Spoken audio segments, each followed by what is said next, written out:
So, who are these homeless? Basically, they are the ones who sleep on the pavements in empty lots, in under the skyways, and in bus transits. They've been either kicked out of their homes or they ran away from homes. When you see them trying to earn a living, you can see them begging, snatching and stealing. Some of them are in prostitution. Some of them are ghost employees in construction. A lot of them, you see them nangangalakal. They do scavenging. A lot of them are also extras in movies and in TV shows. When you watch Showtime, if you watch I Can See Your Voice, you can see them in the audience. So why are they homeless?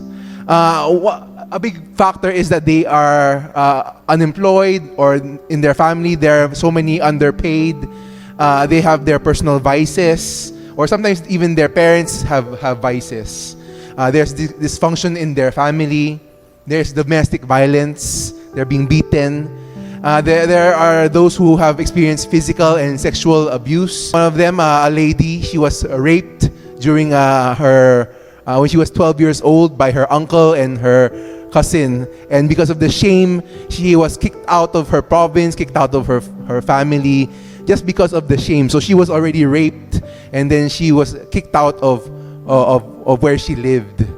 And living in the streets, you have to depend on men. You have to use your body to let them protect you. So in exchange for sex or having a child with them. So the majority of them have mental illness because of all these things that bad things are happening to them, and it's very, very difficult. They have poor judgment because they are so desperate for survival.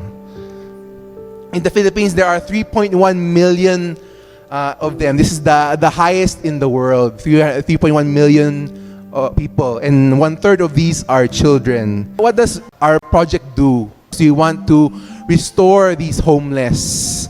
We want to show them that they can be part of society. They can be part of the family of God. They can be part of their family again. We journey with them. What we do first is we build trust with them. It's the most difficult thing to build trust with a person who has been experiencing so much violence from people, being beaten and being devalued, and being treated as second-class children, or just being marginalized and stigmatized by society. Some people will think, he's homeless. He must be doing drugs. He's homeless. He must be stealing. So they never have a chance to find a good life. They are not accepted. So what we do for trust building is that we do a feeding program, and then we do bathing, and then there's a time for sharing and psychological processing.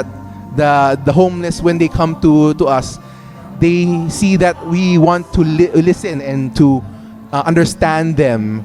It's a very different approach, because a lot of feeding programs, they like to teach a lot. They do a lot of talking, but not a lot of leaders do a lot of listening. And listening is a big part of our ministry.